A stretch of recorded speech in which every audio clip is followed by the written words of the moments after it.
kemudian beli mobil-mobil mewah yang limited edition, kemudian dia beli rumah yang cukup mewah dan sebagainya.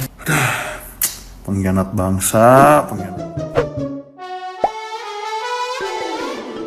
Hola netizen yang tercinta, 11 orang termasuk pegawai Kementerian Komunikasi dan Digital atau Komdigi ditangkap pihak kepolisian terkait kasus situs judol. Bukannya memblokir situs judol, pegawai Komdigi tersebut malah membina situs judol. Polri mengatakan penyidik masih memeriksa pegawai Komdigi tersebut dalam kasus situs judol. Kasus ini sudah masuk ke dalam tahap penyidikan oleh petugas. Divisi Humas Polri Brigjen Truno Yudo Wisnu Andiko menuturkan Polri akan terus melakukan penelusuran sampai tuntas, mengingat Kapolri Jenderal Listio Sigit Prabowo berkomitmen memberantas kejahatan judol. Kasus pegawai Komdigi yang ditangani Polda Metro Jaya menetapkan 11 orang tersangka. Polisi menyebut 11 tersangka ini ada yang berasal dari Komdigi. Namun Kabid Humas Polda Metro Jaya Kombes Adi Arisam Indradi belum merinci sosok dan berapa orang tersangka yang merupakan pegawai dari Komdigi. Ade Ari juga mengatakan ada tersangka yang masih buron atau masuk daftar pencarian orang. Pegawai Komdigi mengaku seharusnya melakukan pemblokiran terhadap 5.000 situs judol. Namun ada 1.000 situs yang justru dibina alias tidak diblokir. Polisi kemudian bertanya apa maksud situs dibina. Tersangka mengatakan situs itu akan dijaga agar tidak diblokir.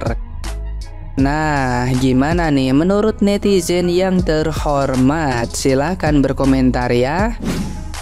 Maraknya judi online dan menghancurkan anak bangsa, itulah permasalahan di masyarakat Indonesia saat ini. Tapi bagaimana bisa mungkin judi online ini bisa selesai kalau pegawai Komdiginya sendiri melindungi situs? Ada 5.000 situs yang harus diblokir, tapi bagaimana kalau 1.000 dari 5.000 tersebut dilindungi oleh Komdigi? Dan ternyata mereka mendapatkan keuntungan dari setiap situs tersebut 8.500.000 per situs. Berapakah yang mereka dapatkan dari ribuan situs judi online untuk kepentingan mereka sendiri? Polda Metro Jaya melakukan penggeledahan di kantor satelit judi online di Bekasi, dan mereka mendapatkan 11 dari pegawai Komdigi melakukan perlindungan terhadap situs judi online ini. Bagaimana menurut kalian guys dengan orang-orang pengkhianat bangsa seperti mereka ini? Dan hukuman apa yang pantas untuk diberikan ke mereka? Mereka bukan cuma mengkhianati bangsa, dan mereka juga merusak anak bangsa.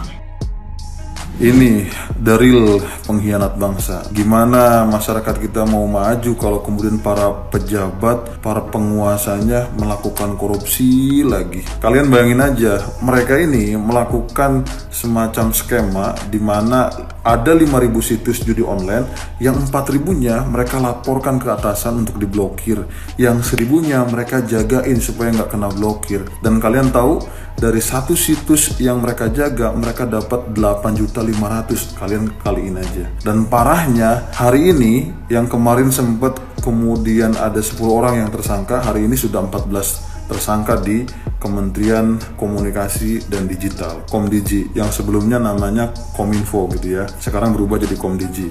Terlepas bahwa ini adalah bagian dari kita mau bersih-bersih dan berharap bahwa ada pemerintahan yang memang betul-betul bersih, tapi lagi-lagi masalah utama pejabat kita adalah masalah SDM yang kaitannya dengan moralitas, dengan aspek yang kemudian erat kaitannya dengan ketakutan untuk tidak menerima uang-uang yang bukan haknya. Jadi ini sangat luar biasa ya skema yang dilakukan. Bayangin, 5.000 situs, 4.000-nya dilaporin untuk diblokir, 1.000-nya mereka jagain. Bahkan mereka bikin kayak ruko semacam alasannya untuk pengembangan satelit. Mereka-mereka yang jaga di situ tuh bisa digaji per bulan 2-5 juta.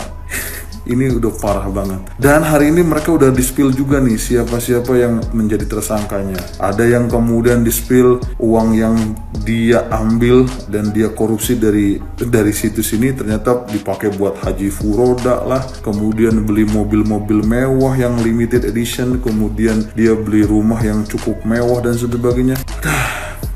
Pengkhianat bangsa. Terus usut tuntas. Jadi pegawai Komdigi lindungi 1000 web judi per situs dibayar 8,5 juta rupiah. Bayangin mereka dapat berapa, dan bayangin berapa orang yang rugi di luaran sana. Ada yang sampai diri, jual tanah, KDRT, dan lain sebagainya. Dan aku nggak mau bilang apa-apa selain satu. Ini dari dulu udah aku bilang, tapi kali ini aku mau remind. Jangan pernah gampang bangga dengan jabatan orang, dengan kekayaan orang lain, karena banyak yang mereka dapatkan itu dengan cara yang tidak benar. Terus gini ya, masyarakat Indonesia, kalau ada yang masih bilang, tapi pegawainya itu baik, ngasih aku duit. Hey, dia ngasih kau duit, itu hasil nipu orang. Sama kayak koruptor. Koruptor memang royal, ngasih bantuan inilah, ngasih itu, ini. Tapi itu hasil curian duitnya. Makanya dia bisa kayak senang aja ngasih ke kau gitu loh. Jangan, pokoknya orang-orang kayak gini tuh, lo gak boleh masih mengagumi orang-orang yang udah jelas-jelas berbuat jahat kayak gini. Dan ingat ya, jangan gampang sekali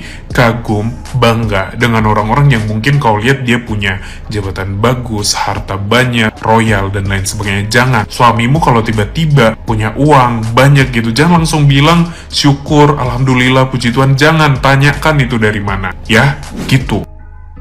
Bukannya diberantas, pegawai Komdigi malah bina 1000 situs judai online. Kemarin polisi melakukan penggerebekan terhadap salah satu markas judai online di Bekasi, Jawa Barat. Yang mengejutkan adalah markas judai online ini ternyata adalah binaan dari para pegawai dan juga staf ahli Komdigi yang dulu kita kenal sebagai Kominfo. Dari praktek kotornya ini, para pegawai Komdigi mengaku mendapatkan keuntungan hingga miliaran rupiah. Selama ini mereka mengaku telah membina dan juga melindungi sebanyak 1000 situs judai online. Dan menurut informasi, setiap situs judai online ini menyetor uang sebesar 25 juta rupiah kepada para pegawai Komdigi agar situs judai online mereka dilindungi dan tidak diblokir. Bayangkan, mereka mendapat 25 juta rupiah dari setiap satu situs judai online. Kalikan saja 1000, jadi berapa? Nggak heran gaya hidup mereka hedon, sering berfoya-foya, sering berjalan-jalan ke luar negeri, bahkan umroh menggunakan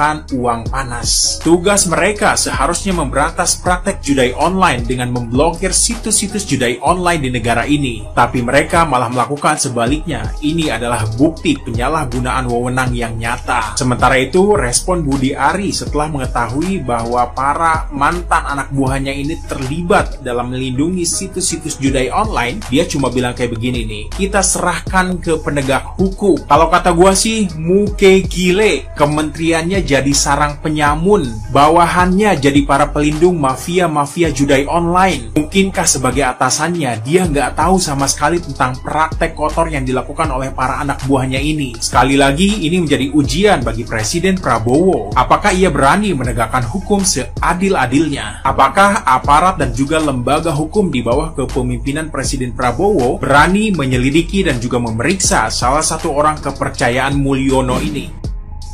Ya, mungkin banyak orang bilang, gimana sih caranya untuk menyelesaikan judul-judul ini? Ternyata guys, di pemerintahan Pak Prabowo, pejabat dan pegawai Komdigi ini kayaknya apa ya, digital lah pokoknya, yang bagian-bagian itu dia ternyata bekerja sama. Istilahnya bos-bos judul ini punya orang dalam di Kementerian Digital lah, informasi di Indonesia. Makanya mungkin mereka aman-aman. Jadi akhirnya mereka ditangkap dan informasinya itu mereka itu melindungi berapa ribuan situs judi online. Ya, jadi kita tahu sih selama ini kenapa judi online itu tidak bisa kita berantas. Ternyata ya oknum-oknum seperti ini yang melindungi mereka, yang tidak kasihan sama orang-orang lain. Jadi buat kalian stop bermain judi online karena tidak ada faedahnya. Oke guys, Gimana nggak susah berantasnya coba? Orang dalam yang melindunginya. Ini namanya musuh dalam selimut di dunia nyata sih. Kominfo atau sekarang dikenal dengan Komdigi yang seharusnya jadi garda paling depan buat berantas judai online. Sekarang ada 11 tersangka dari sekitar 10 oknumnya yang pegawai Komdigi dan ditangkap sama pihak kepolisian. Terus yang bikin lebih kaget lagi, ada sekitar 1000 situs yang mereka lindungi dan dimintai uang keamanan sekitar 8,5 juta rupiah per situs. Sehingga mereka ini tuh bisa dapat keuntungan sekitar 8,5 miliar rupiah per hari. Bayangin coba, per hari guys. Pantesan aja kerugian negara itu bisa sampai ratusan triliun rupiah, yang seharusnya itu tuh bisa menjadi perputaran ekonomi di negara ini. Gue nggak paham sih sama pola pikir mereka yang suka main judi online ini, apalagi yang udah ketagihan. Udah banyak kan cerita-cerita endingnya kayak gimana. Ya kalau nggak bisa stop main, ya pasti hancur kehidupannya. Jujur gue berharap banyak sih ke Komdigi sekarang nih bawa kepemimpinan Mutia Hafid sebagai menterinya. Apalagi salah satu programnya yang diminta langsung sama presiden itu memang pemberantasan judi online ini. Semoga konsisten, semoga makin lama bisa makin hilang supaya masyarakat menengah ke bawah ini nggak terus-terusan jadi korban oknum-oknum nggak bertanggung jawab ini. Nah sekarang gue tanya, gimana menurut kalian sendiri guys? Tulis di komen dan jangan lupa follow.